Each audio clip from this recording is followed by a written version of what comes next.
Welcome to Global World Watch. Please subscribe and press the bell icon for more updates. The news landed quietly, but its impact was seismic. The European Union Aviation Safety Agency, EASA, has halted progress on certifying China's COMAC C919 passenger jet.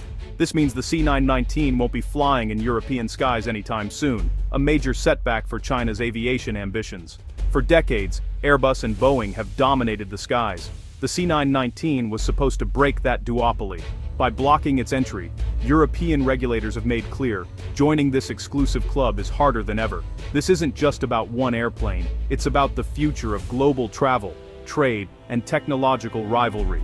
The C919 is a symbol of China's push to become an innovator, not just a manufacturer. Denying it access to Europe is a direct blow to that ambition and raises questions about the openness of the global economy. Airlines interested in the C919 must now rethink their plans, and China faces a choice: accept the setback or push back. For passengers, the promise of more choice and lower fares is on hold. The story of the C919 is far from over. This European roadblock may just be the start of a new turbulent chapter. The world is watching as the next phase of this aviation saga unfolds. The stakes are high, not just for China, but for the entire industry. The duopoly remains, but the challenge has only intensified. The race for the skies has entered a new era. Certification in Europe was China's ticket to the global aviation market. COMAC spent years submitting technical data to EASA, hoping for the gold standard of approval. Without EASA's stamp, the C919 can't fly in Europe or many other regions that follow its lead. European certification would have proven the C919's safety and reliability to skeptical buyers worldwide. The commercial stakes were huge. Europe's airlines need thousands of new jets, and EASA approval could have opened doors across Asia, Africa, and South America. EASA engineers and COMAC worked together, reviewing data and making changes. For a while, progress seemed slow but steady, but with EASA's sudden halt, COMAC's global ambitions have hit a wall. The hope that technical cooperation could overcome political friction has been dashed. The C919's path to the world stage is now blocked, at least for now. Why did Europe say no? Officially, EASA cited gaps in COMAC's data and a lack of transparency, especially around software and avionics. Regulators need full confidence in how these systems work and what happens if they fail. COMAC's reluctance to share details left EASA with unanswered safety questions. But beneath the surface, politics and economics played a role. The C919 threatens Airbus, a European industrial champion. Allowing a state-backed Chinese rival into the market is a tough sell for Europe. The C919 also relies heavily on Western components, complicating oversight and responsibility. EASA worries about managing a supply chain that crosses geopolitical divides.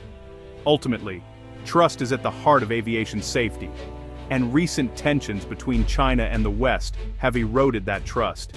EASA's decision reflects skepticism about China's regulatory system and industrial practices.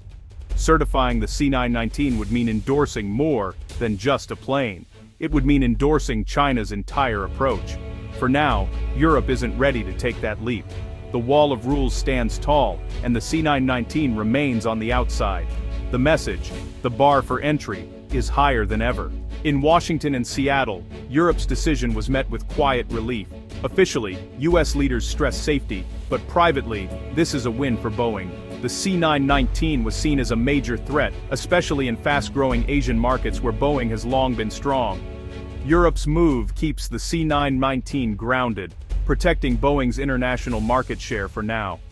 American industry leaders see this as validation of their concerns about China's state-backed industrial policies. The West appears more united in pushing back against what it sees as unfair competition. The FAA, America's aviation regulator, can now take its time with C919 certification, facing no pressure to move quickly. The message from both sides of the Atlantic is clear. The standards are high, and the C919 hasn't met them. For Boeing, this regulatory caution is a much-needed reprieve. The duopoly holds, for now, but the competition is far from over. China's response was swift, accusing Europe of protectionism and rallying domestic support. But Beijing isn't just talking, it's pivoting. With Western doors closed, China is targeting new markets in Asia, Africa, the Middle East, and Latin America, using economic leverage and attractive financing. The goal: build a C919 ecosystem outside the West. At home, the setback has accelerated China's push for self-sufficiency. Billions are being invested to replace Western components with domestic alternatives, from engines to avionics. The aim is a C919 that's 100% made in China, a monumental task, but now a national priority. This drive is part of the broader Made in China 2025 strategy to dominate high-tech industries. The European decision is being used to justify this push for independence. While the C919's global ambitions are delayed, China's determination has only grown. The West may have won this round, but it may have fueled China's long-term resolve. The race for technological supremacy is only heating up.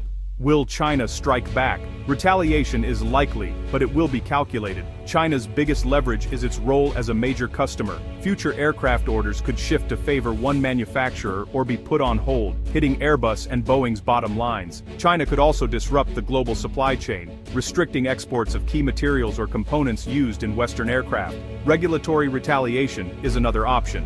Beijing could slow or complicate certification for new Airbus or Boeing models in China.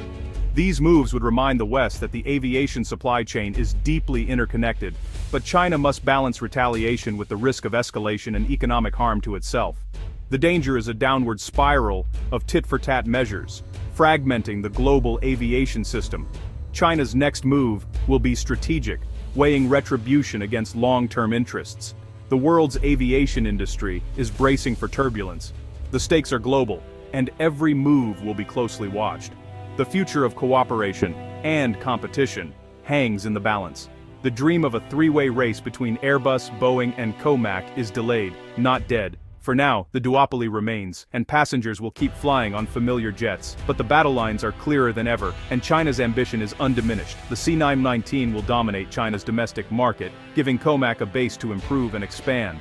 The West has contained the C919 for now, but its successor could be far more formidable. This episode marks a shift from open markets to strategic competition and techno-nationalism. Aerospace is now a battleground for geopolitical influence. Decisions about certification and supply chains are as much political as technical. The world is moving toward competing blocks, making the business environment more complex. The C919 story is a preview of the 21st century economy ambition, rivalry, and shifting power. China's determination to lead in aerospace is unshakable. The duopoly has won this round, but the fight for the skies is just beginning. The next name on your plane may be different sooner than you think.